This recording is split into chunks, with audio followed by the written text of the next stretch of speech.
Hi hello నేను మీ చిన్ని ఈరోజు ప్రెషర్ కుక్కర్ యూస్ చేసి చికెన్ లెగ్ పీస్ బిర్యానీ ఎలా చేయాలో చూద్దాం. వాటికి కావాల్సినవి హోల్ గరం మసాలా దినుసులన్నీ తీసుకుందాం. అలాగే వాటితో పాటు కొంచెం జీడిపప్పు కూడా తీసుకుందాం. ఇప్పుడు లెగ్ పీసెస్లో కొంచెం పెరుగు, అలాగే కొంచెం పసుపు, అల్లం వెల్లుల్లిపాయ పేస్ట్ వేసి 2 అవర్స్ మ్యారినేట్ చేసి పక్కన పెట్టుకోవాలి. ఇప్పుడు ఒక ప్రెషర్ కుక్కర్ తీసుకొని అందులో ఆయిల్ కొంచెం నెయ్యి వేసుకొని మన హోల్ గరం మసాలా దినుసులన్నీ వేసేసి వేగిన తర్వాత ఉల్లిపాయ పచ్చిమిరపకాయలు కూడా వేసి వేగాక కొంచెం కొత్తిమీర పుదీనా కూడా వేసుకోవాలి.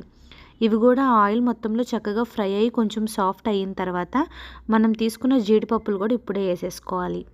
జీడిపప్పులు కూడా కొంచెం వేగిన తర్వాత మనం మ్యారినేట్ చేసి పెట్టుకున్న లెగ్ పీసెస్ అన్నీ కూడా ఒక్కొక్కటిగా ఇందుట్లో వేసేసి ఆ మసాలా ఫ్రై అంతా మన లెగ్ పీసెస్కి పట్టేలాగా ఒకసారి ఫుల్గా కలిపేసుకొని లో ఫ్లేమ్లో చికెన్ కొంచెం సాఫ్ట్ అయ్యి అందులో వాటర్ బయటకు రిలీజ్ అవుతున్నంత వరకు వేయించుకోవాలి.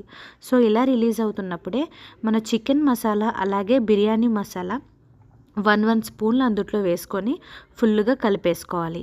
ఇలా కలుపుకున్న తర్వాత మనం తీసుకున్న బాస్మతి బియ్యం క్వాంటిటీని బట్టి వాటర్ యాడ్ చేసుకోవాలి. 1 గ్లాస్ బియ్యానికి 1.5 గ్లాస్ వాటర్ మాత్రమే వేసుకోవాలి. సో ఇలా వాటర్ కూడా వేసేసి కొంచెం బాయిల్ అవుతున్న టైంలో రుచికి సరిపడ సాల్ట్, అలాగే ఒక ఫుల్ నిమ్మకాయ మొత్తం పిండుకోవాలి.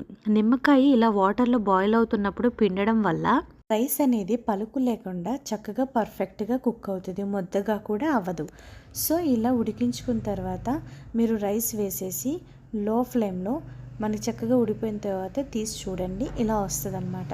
సో చూశారు కదా ఎంత పర్ఫెక్ట్గా కుక్ అయిందో.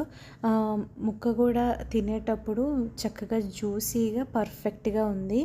సో నేను చెప్పిన పద్ధతిలో ఒకసారి ట్రై చేసి చూడండి. మేము ఈ బిర్యానీకి కాంబినేషన్ ప్రాన్స్ కర్రీ అలాగే మటన్ కర్రీ చేసుకున్నాం అనమాట. సో నా వీడియో నచ్చితే లైక్, షేర్, సబ్స్క్రైబ్, సపోర్ట్ చేయండి.